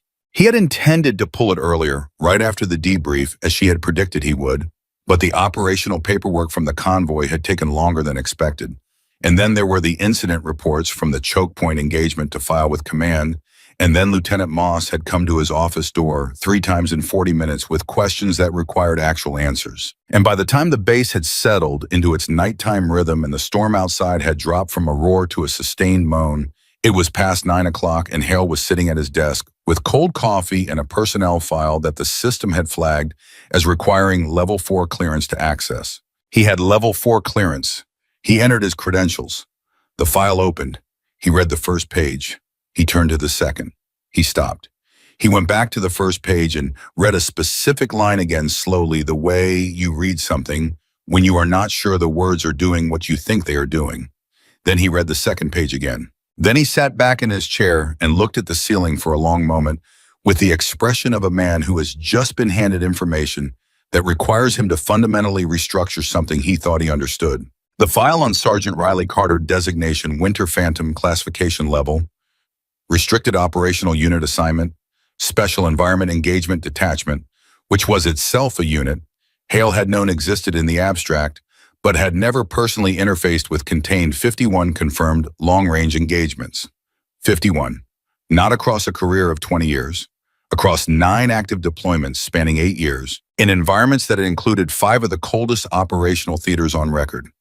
Every engagement was documented with the same spare, precise language of someone who has spent a great deal of time making sure the record is accurate and nothing more than accurate. Range, conditions, target designation, outcome. No editorializing, no drama, just the numbers which were dramatic enough on their own that no editorializing was necessary. The longest confirmed shot in the file, 1,847 meters. Wind speed at time of engagement, 67 kilometers per hour. Temperature minus 31 Celsius. Outcome target, neutralized single round. Hale read that line 3 times. Then he turned to the psychological evaluation section, which was required for operators of her classification level and was conducted every 18 months by a military psychologist with the appropriate clearance. He read the most recent evaluation, which had been conducted 7 months ago. The evaluating psychologist had used the phrase once in the body of the report that Hale found himself coming back to after he had finished reading. Subject demonstrates what can only be described as a complete absence of performance anxiety under operational conditions. This is not suppression. This is not training overlay. This is structural. She does not experience the condition. He closed the file. He opened it again. He turned to the commendation section, which was longer than most full colonels he knew personally, and read through it with the focused attention of someone who is building a picture and wants to be sure the picture is complete before he decides what to do with it. By the time he finished, it was 2,239 hours. His coffee was cold enough to be classified as something else entirely. The storm outside had not stopped, but had become somehow familiar, like a neighbor you have learned to sleep through. He picked up his radio, he set it down, he picked up a pen and a blank sheet of paper and wrote 2 lines, then looked at them, then wrote a 3rd line, then put the pen down. Then he picked up the radio. Carter, he said. Static, a pause. He checked the time, nearly 11 at night. She had been awake since before 0600 that morning. She had spent over 2 hours on a mountain in a blizzard. She had sir. Her voice, awake, not groggy, fully present. Did I wake you, he said. No, sir. He believed her. Are you at quarters? Yes, sir. He paused. I've read your file. Silence on the other end. Not uncomfortable silence. Just absence of response in the way that someone who is listening looks different from someone who is waiting for you to stop talking. She was listening. I have questions, he said. Not operational, personal. You don't have to ask, she said. He picked up the pen, set it down again. The evaluation from 7 months ago, the psychologist's assessment, the phrase she used about the absence of performance anxiety. He stopped. Is that accurate? A pause. Not the calculating kind, the kind where someone is deciding how honest to be. Accurate enough, Riley said finally. What does that mean, accurate enough? It means I feel things, she said. I'm not without feeling, but when the shot is ready and the moment is there, the feeling and the shot don't occupy the same space. They don't interfere with each other. She paused again. I don't know how to explain it better than that. Hale thought about this. When did you first know you could do this? The pause this time was the longest yet. He heard her breath through the static. I was 19, she said. Training range. Bad weather day, they almost canceled the outdoor session. Wind was up. Visibility was poor. The instructor said anyone who wanted to go inside could go inside. A brief pause. Everyone went inside. Except you. Except me. And I shot the best grouping I'd ever shot. Better than any session in good weather. She was quiet for a moment. The instructor came back out to see why I hadn't followed the others in. He looked at the target. He didn't say anything for a long time. Then he said, the worse it gets, the better you get. Is that right? She seemed to hear the words again as she repeated them. And I said yes. And he looked at me like that was not the answer he had expected. A pause. I've thought about that moment a lot since then. It was the first time I said it out loud. The first time I made it real by saying it. Hale was quiet. The rifle, he said, the specific rifle. Why that one? You could requisition a modern precision system, every metric on paper, would show better numbers than, no, she said, simply, not defensively. The ballistic data alone. Sir, her voice was patient. The patience of someone who has had this argument or versions of it with many different people over many years. The rifle is not the limiting factor. It has never been the limiting factor. In any engagement I have ever run, the limiting factor was conditions and calculation and judgment, not the equipment. A pause. Modern systems add automation between the shooter and the outcome. The automation is designed for average conditions and average shooters. I am not an average shooter, and I do not operate in average conditions. The automation doesn't help me. It introduces variables I didn't put there and can't always control. She paused one more time. That rifle does exactly what I tell it to do. Nothing more, nothing less. After 9 years, I know every variable it introduces. I've accounted for all of them. We understand each other. Hale sat with that for a moment. He thought about the way she had said it, we understand each other, and about the way she had cleaned his fingerprint from the barrel without saying a word this morning, and about the way she had run her thumb along the stock in the debrief room when she thought nobody was watching. How long have you had it? He said. The rifle came to me from my instructor, she said. The one who came back out in the bad weather. He retired and he gave it to me. She paused. He said it had been waiting for the right person. The room was very quiet. Hale looked at his desk, at the open file, at the 2.5 lines on the blank sheet of paper.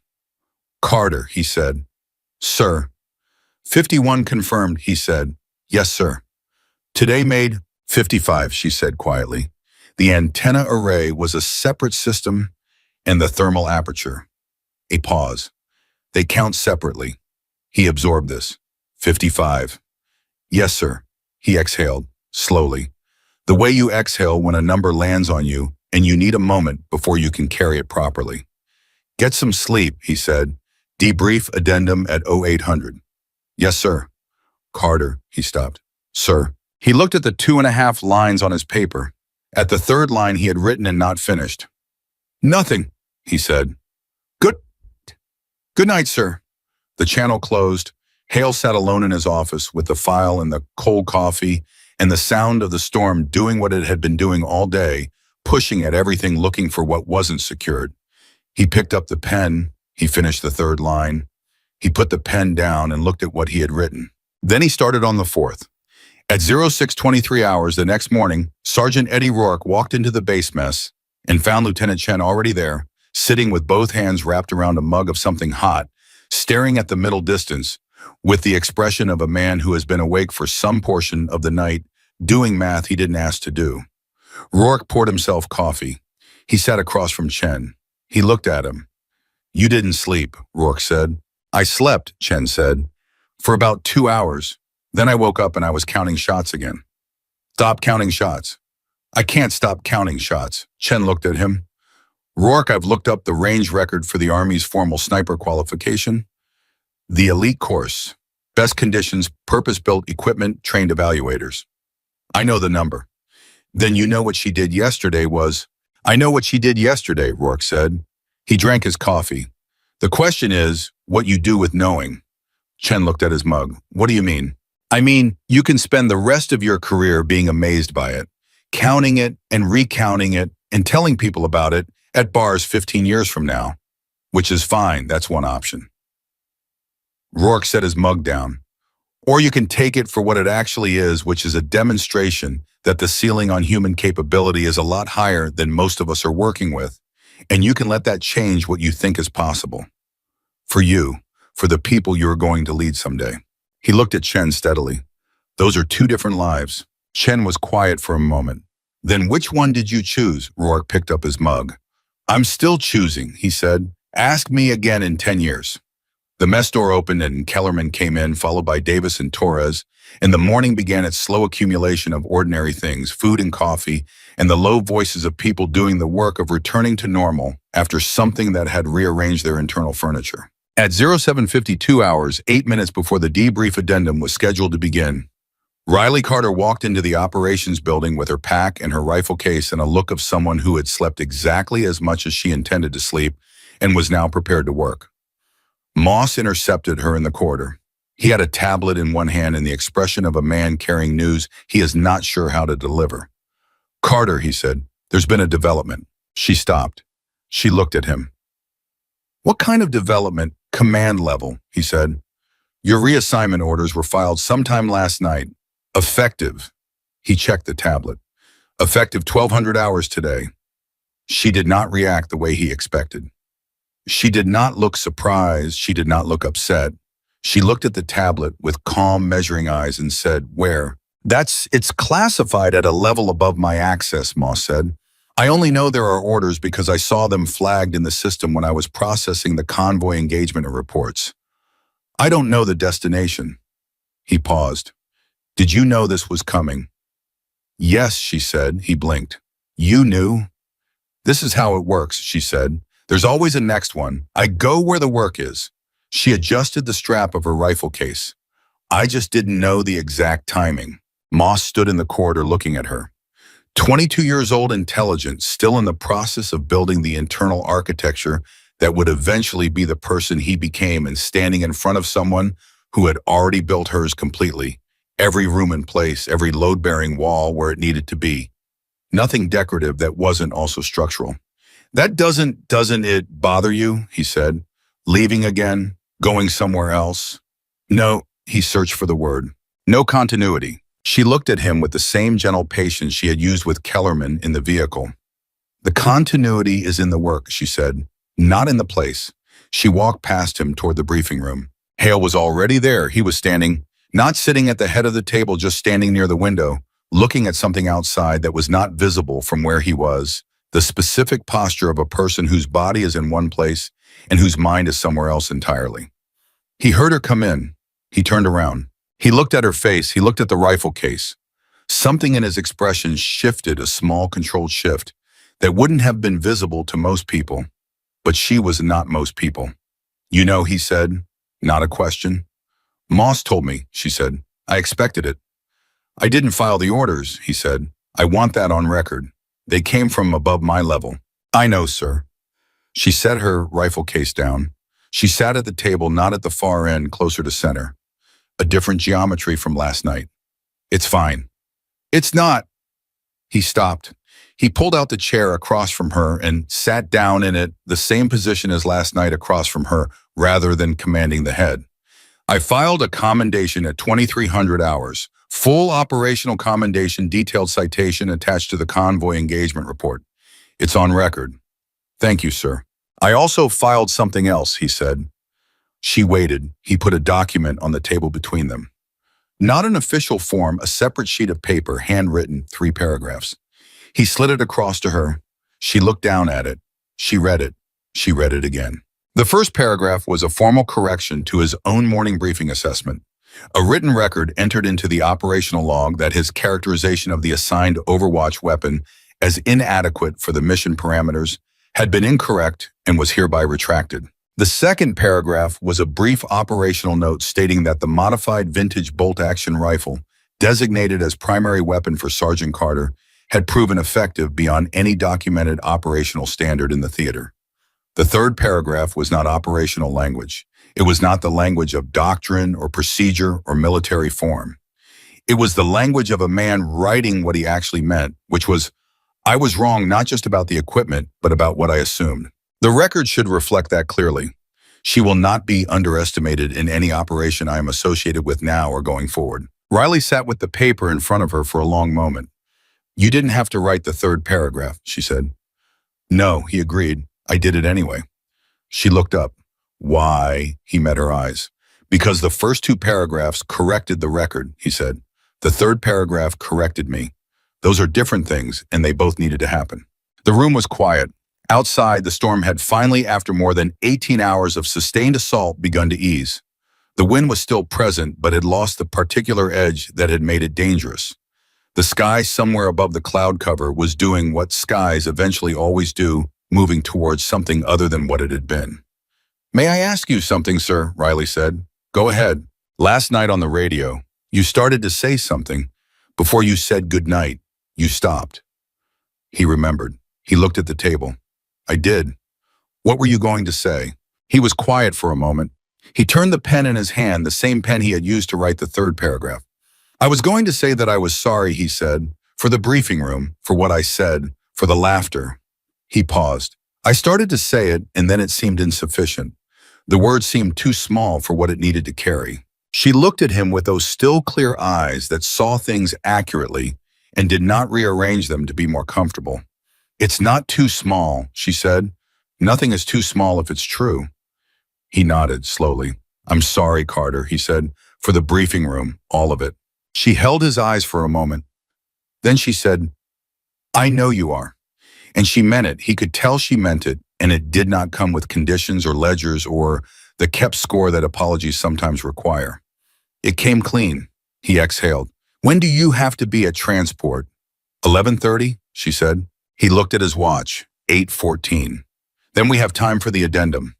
I want the full engagement record filed before you're reassigned.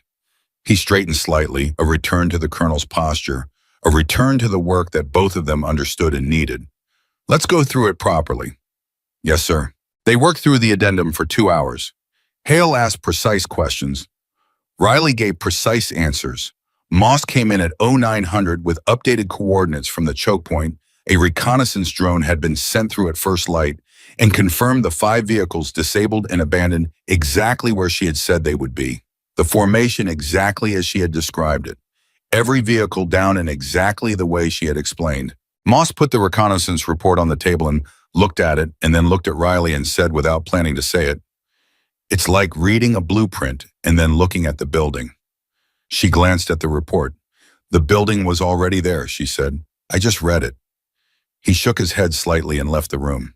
At 10:45 hours, with the addendum complete and the record in order, Hale closed his folder and Riley began to pack up her materials. The rifle case went over her shoulder. The pack went on her back. She stood up and she was ready the way she was always ready, completely and without announcement. Rourke appeared in his doorway. He had clearly been waiting in the corridor because the timing was too precise to be accidental. He looked at the rifle case and then at her face. Transport's warming up, he said. I know, she said. He stepped aside to let her pass. She passed him. He fell into step beside her in the corridor, and they walked the length of the operations building, side by side, and he did not say anything for most of it. At the exterior door, he stopped. "Carter," he said. She stopped. She turned. He looked like he was going to say something with length and weight to it. Then he looked at her face at the calm level readiness of it, and whatever he had planned became something simpler. "You were right," he said, "about what you told me in the equipment bay, before you went up." He paused. "The cold wasn't the danger." "Never is," she said. "What is," he said, "the danger, if it's not the cold?" She held his eyes. "Deciding the situation is bigger than you are before you find out if it is." She paused. "I never do that, no matter what it looks like from outside." Rourke nodded once. It was the nod of someone putting something important somewhere. They will be able to find it later. She pushed the door open. Outside, the wind had become manageable, cold still. Sharp still, but no longer carrying the specific intent of yesterday's storm. She walked toward the transport vehicle, which was idling with Torres at the wheel. Torres, who had specifically volunteered to drive her to the transfer point, because he said he needed something to do with his morning, which fooled nobody. Chen was there too, standing near the front of the vehicle with his hands in his pockets and the expression of someone who has something to say and is not sure if there is time. There was time. He made himself use it. "I wanted to say," he started. "Chen," she said, not unkindly. I know you don't need it." He looked at her anyway. "But for me, for what it's worth." He straightened slightly. "Thank you." She looked at him. He was 24 years old, and he had been through something yesterday that had permanently revised his understanding of what was possible. And he was standing in the cold to say thank you, and it cost him something to do it, because gratitude at that scale is not easy to carry out of the body. She understood that. "You drove straight," she told him, "the whole time. You never broke formation, that mattered." She paused. "Remember that part too, not just the shooting. The people who drive straight when everything is telling them not to, that matters just as much." He nodded. He stepped back. She got into the transport. Torres looked at her in the rearview mirror. "Firebase Langton transfer point," he said, "about 40 minutes. "I know," she said. "Drive." He drove. Hale had come out of the operations building without planning to. He stood in the cold and watched the transport move toward the gate, and he stood there until it passed through and the gate closed behind it, and the vehicle was gone, absorbed into the road and the distance and the vast, indifferent landscape that had no opinion about anything that had happened here. The file was in his desk, 55 confirmed engagements, an evaluation that said she did not experience performance anxiety as a structural condition of her psychology, a designation that had been given to her by people who had more operational data than he did, and had arrived at a name for her that was, he was now prepared to admit, entirely accurate. Winter Phantom. He stood in the cold for a moment longer. He thought about the briefing room, about holding the rifle up, about the laughter, easy, comfortable laughter from people who believed they were laughing at something clearly absurd. He had led that laughter. He had given it permission. He had been in command of the room, and he had chosen to use that command to make something small that was in fact the opposite of small. He had been wrong. He had written that down. He had said it out loud. He had said sorry and meant it, and had it received with more grace than he deserved. He went back inside. At his desk, he added one more line to the handwritten document, a fourth paragraph that he had not planned, but that arrived with the specific weight of something true. He wrote, "Standard cannot be measured by what is familiar. It can only be measured by what is achieved. She achieved what I did not believe was possible. The standard therefore belongs to her." He put down the pen. He looked at the 4 paragraphs. He looked at the storm-clearing sky outside the small window. He thought about a woman in a transport vehicle on a road through the Cara Valley, going to wherever the work was next, with a rifle in a worn canvas case and a record that nobody outside of level 4 clearance would ever read in its entirety. He thought about the silence after each shot. That was the thing he kept coming back to. The silence. No explosion, no chaos, no drama of the kind that fills movies and briefing room stories told at bars. Just the shot, and then silence, and then a threat that had been a threat and was no longer a threat because someone on a ridge in a blizzard had made a decision and executed it completely and without error. He had heard that silence 4 times yesterday. He thought he would be hearing it for the rest of his career, somewhere behind every briefing and every assessment and every time someone held something up in front of a room and made it a joke, he would hear it, and he would remember. Some things do that to you. Some days, some people, some shots. Torres drove the 40 minutes to Firebase Langton transfer point without saying much, which was unusual for Torres, who under normal circumstances was the kind of person who filled silence with words, the way some people fill empty shelf space with objects habitually without particular intention. But this morning he drove quietly, both hands on the wheel, and Riley Carter sat in the back with her rifle case across her knees and watched the road through the front glass and said nothing either. And the quiet between them was not uncomfortable. It was the quiet of two people who have been through something together and no longer need to explain it to each other. At the 20-minute mark, Torres said, "Can I ask you something?" "Go ahead," she said. He kept his eyes on the road. "Yesterday, when you were up there on the ridge, before the convoy even entered the valley." He paused. "Were you scared?" She considered this the way she considered everything honestly, without rushing to the answer that would sound right. "Not of the outcome," she said. "Not of the shot." Another pause. "I was aware of everything that could go wrong, the wind drift, the possibility that the thermal sweep would move faster than I projected." She watched the road. "Awareness isn't fear. Fear tells you to stop. Awareness tells you to be more precise. I've learned to tell the difference." Torres nodded slowly. He drove another mile. "Then I didn't think I could do it. When Colonel Hale said maintain speed, don't stop, don't change course, I thought I can't. I genuinely thought I cannot keep this vehicle moving toward those shapes in the storm." "But you did," she said. "I did," he said, "because you said you had eyes. You said you were already ranging." He glanced at her briefly in the mirror. That was enough. Somehow that was enough. She looked at the back of his head, at the young set of his shoulders, at the way he held the wheel, both hands steady, the same way he had held it in the valley when the world was trying to convince him to stop. "Torres," she said, "Sergeant, you held formation for 22 minutes in a Category 3 system against an armored blocking force," she said. "You didn't flinch. You didn't vary your speed. You drove straight." She paused. "You know what I call that?" He said nothing, waiting. "The same thing I do," she said, "only with a different tool." He was quiet for the rest of the drive, but his shoulders were different, she noticed. Firebase Langton Transfer Point appeared through the morning at 11:28 hours, a smaller installation than Ridgepoint Leaner, more temporary in its architecture, the kind of facility that existed purely as a functional node rather than a permanent presence. A military transport vehicle was already waiting on the pad engine, running its exhaust, mixing with the cold morning air. Torres pulled up and stopped. He got out and opened her door before she could do it herself, not because she needed him to, but because he needed to. She stepped out. She looked at the transport. She looked at Torres. He stood very straight. He extended his hand. She looked at it. She took it. He shook her hand with the specific earnestness of a 23-year-old from New Mexico who has decided that this moment deserves his full respect, and she shook it back with the calm steadiness of someone who receives that respect without diminishing it. "Drive straight," she said. "Always," he said. She turned and walked to the transport. She did not look back. She never did. Looking back required energy that she had learned to put elsewhere, into the road ahead, into the next position, into the work that was already waiting somewhere she hadn't been told about yet. This was not coldness. This was discipline, the discipline of someone who understands that endings and beginnings are the same moment depending on which direction you're facing, and she had long ago chosen her direction.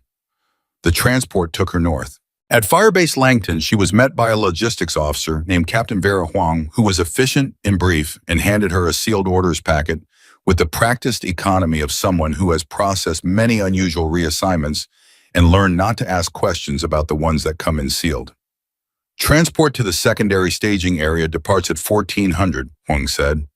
"You have approximately 2 hours. "Is there a range?" Riley asked. Huang blinked. "A shooting range?" "Yes." "There is. It's a basic facility. 50-meter indoor." "That's fine," Riley said. Huang looked at the rifle case, looked at Riley, looked at the rifle case again with the expression of someone who is making a series of rapid assessments and arriving at a conclusion she had not expected to arrive at this morning. "I'll get you access," she said. The range was empty when Riley arrived. She set up at the far end with the economy of someone who has done this in every conceivable type of facility. Good ranges, terrible ranges, improvised ranges in places that were technically neither.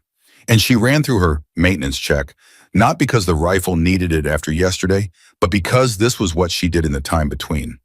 This was how she stayed connected to the thing that mattered. The relationship between her hands and the tool and the infinite patience of working toward precision that would never be absolutely perfect and therefore always deserve more work. She fired 12 rounds at 50 meters, which was closer than she ever operated, and therefore the most honest test of the fundamentals, the breath, the trigger, pull, the follow-through, that didn't end when the bullet left the barrel, but continued through the aftermath into the reset.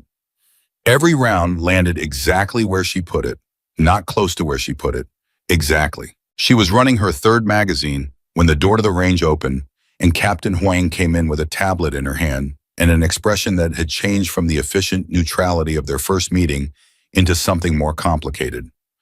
"Sergeant Carter," Huang said. She stopped a few feet away. She looked at the target. She looked back at Riley. "I just received a transmission from Forward Base Ridgepoint." Riley set the rifle down. She looked at Huang. "Colonel Hale," Huang said. She glanced at the tablet. "He submitted a formal operational commendation this morning. Full citation. I received a copy because you're currently under my administrative jurisdiction for the transfer period." She paused. "I've processed a lot of commendations, Sergeant. I have never read one that used the language this one uses." Riley waited. Huang looked at the tablet again. She seemed to be deciding something. Then she turned it so Riley could see the screen. Riley read it. She had already seen the handwritten document. The 4 paragraphs Hale had written, the formal correction, the operational note, the 3rd paragraph that corrected him rather than the record. But this was different. This was the formal commendation processed through command channels entered into the permanent operational record. And Hale had not softened it for the formal version. He had made it more direct. The language was precise and unambiguous and carried the specific weight of a senior officer who had made a decision to be completely clear and had no interest in being comfortable about it. The final line of the commendation read, "Sergeant Carter demonstrated operational capability that exceeds current doctrinal measurement standards. Recommend immediate review of assessment criteria for extreme environment precision engagement. The standard as currently written is insufficient for what she can do." Riley read the final line twice. She handed the tablet back to Huang. "He didn't have to write that last part," Huang said quietly. "No," Riley agreed. "He's essentially telling command that their own doctrine can't measure one of their operators." "Yes," Riley said. Huang looked at her. She was a captain 10 years in sharp, the kind of person who had built her career on accurate assessment of situations. She was assessing this one. "How do you feel about that?" she said. Riley picked the rifle up. She checked the chamber out of habit, set it down again. "I feel that he wrote what was true," she said. "That's all it needs to be." Huang stood there for another moment. Then she said carefully, "The sealed orders, your next assignment." She paused. "I have a partial on the destination. Not the full picture that's above my access, but the partial." She stopped again. "This isn't a standard reassignment, Sergeant." Riley looked at her steadily. "I know. You knew before I told you." "I had a reasonable guess," Riley said. "The timing, the classification level on the orders, the fact that command processed the reassignment within 8 hours of the engagement." She paused. "When something moves that fast at that classification level, it's not administrative. It's response." Huang absorbed this. "Response to what?" Riley was quiet for a moment. "To the fact that somebody just demonstrated something exists that they didn't have a confirmed operational record of," she said. "That level of performance in those conditions with that weapon system. They need it somewhere." She adjusted the rifle case. "They need it somewhere specific, and they needed it as soon as possible." Huang looked at her for a long moment. She looked like she had more questions, several more, maybe many more, and was making a deliberate decision to not ask them. Some things in this line of work were answered by the sealed envelope and not by the conversation before it. "Transport's on schedule," she said finally. "I'll have your transit paperwork ready at 13:45. "Thank you, Captain," Riley said. Huang left. The range door closed. Riley picked up her rifle and fired the remaining rounds in the 3rd magazine and then cleaned the rifle completely from breech to muzzle with the same thoroughness she always applied. And when it was done and the rifle was back in its case and the case was sealed, she sat on the bench in the empty range with her hands quiet in her lap and her breathing even and slow, and she thought about the day that was ending and the one that was about to begin. She thought about Hale's voice on the radio the night before, the pause before he said goodnight, the thing he had almost said and then not said because it felt too small. She thought about Rourke in the equipment bay that morning, standing in the cold by choice, because some moments require a physical presence that a radio channel cannot provide. She thought about Chen saying thank you with the specific difficulty of someone for whom gratitude at that scale is a physical act. She thought about Kellerman, eyes closed in the vehicle, and Davis beside him saying she's exactly what she is. She thought about Torres telling her that hearing I'm already ranging was enough. Somehow that was enough. She thought about her instructor, the man who had come back out into the bad weather at a training range when she was 19 and found her shooting the best grouping of her life and had looked at her with the particular expression of someone who has encountered something outside their existing categories and had said the worse it gets, the better you get. Is that right? Yes, she had said, and she had made it real by saying it. He had given her the rifle when he retired. He had said it was waiting for the right person. He had been 46 years old, and she had been 22, and she had not fully understood at the time what he meant. She understood now. The rifle was not waiting for someone strong enough or precise enough or experienced enough. Those things could be trained. The rifle was waiting for someone who would never apologize for it, who would carry it into every room where it would be held up and made a joke of and would stand still and say nothing and would wait because the mountain outside had no opinion and the cold had no opinion and the work had no opinion, only the outcome. Only what happened when the moment came and you were either ready or you weren't. She had always been ready. She would always be ready. At 13:40 hours, Captain Huang had the transit paperwork waiting as promised. Riley signed 3 forms, received the sealed orders packet, and was escorted to the transport pad where the vehicle to the secondary staging area was already running. The transport crew was 2 people, a pilot and a co-pilot, who both had the particular manner of people who regularly carry passengers they are not permitted to ask questions about, and have made a professional peace with this. They did not ask where she had come from. They did not ask about the rifle case. They said good afternoon, and she said good afternoon, and that was the complete extent of it. She was buckled in, and the transport was beginning its pre-departure sequence when her personal comms unit buzzed once. A text transmission. Encrypted, which meant it had been routed through the proper channels, which meant it was official. She opened it. It was from Hale. Not through the official commendation channel, through his personal command comms, his own unit, his own authentication code. He had sent it at 13:38 hours, which meant he had sent it approximately 2 minutes ago, which meant he had either known or guessed her departure time with the accuracy of someone who had been paying attention to logistics. The message was 6 words. It read, "Does not miss. Safe travels. Carter." She read it twice. The transport lifted. Below her, Firebase Langton grew smaller. The buildings, the pad, the road that connected everything to everything else out here in the cold at the edge of the world, where things happened that the world at large would never know about. She looked at those 6 words for a long moment. Does not miss. She knew what those words were. She had not seen her own classified file operators at her level were not given access to their own designation files as a matter of protocol, but she knew the phrase existed somewhere in the record. She had heard it once years ago from her instructor in his last year before retirement, when he had been describing something about the system of classification and record keeping for operators at the extreme end of the performance curve. He had mentioned offhandedly that certain operators acquire an informal notation in the file, something the evaluators write outside the formal boxes because the formal boxes don't quite fit. He had not said what his own notation was. She had not asked, but he had looked at her when he said it with the same look he had given her on the range in the bad weather, and she had filed the information away in the place where she kept things that mattered and waited for the moment when they would become useful. Hale had found it in the file. He had read it, and instead of keeping it as information he had, and she didn't, instead of letting it remain something about her that she didn't know herself, he had sent it to her. 6 words, before she cleared the airspace. She put the comms unit away. She settled back in her seat. The transport moved north, carrying her towards sealed orders in a destination she did not yet know, in a situation she had not yet assessed, but already in some structural foundational way was beginning to read the wind of. She was not afraid. She was aware. She knew the difference. At forward, base ridge point at 14:02 hours, Colonel Marcus Hale sat in his office and received confirmation that Sergeant Carter's transport had cleared the secondary staging area and was en route to the classified destination. He acknowledged the confirmation and filed it, and then sat with his hands flat on the desk for a long moment. Rourke knocked. The door was open. Rourke always knocked on open doors, which Hale had always found mildly unnecessary, and which he had never mentioned because some habits in good soldiers were worth leaving alone. "She clear," Rourke said. "Cleared the secondary at 1400, Hale said. Rourke came in and stood in the way that meant he had something to say that he was deciding how to say.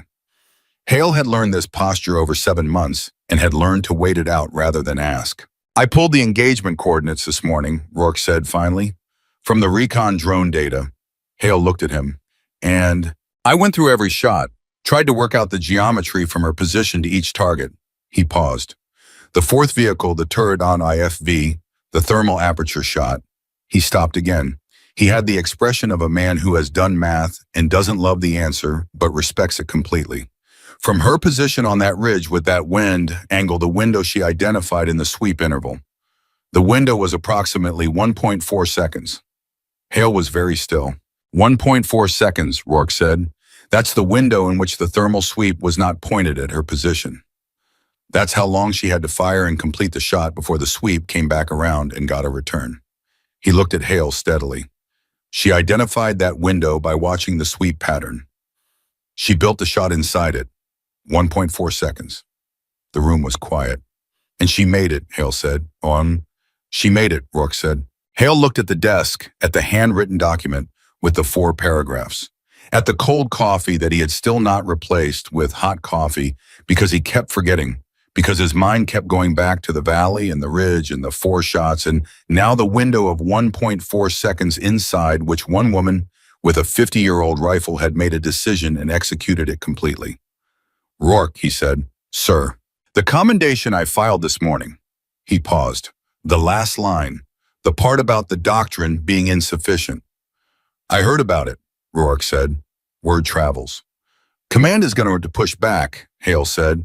"When they read it, they're going to want that language softened or removed.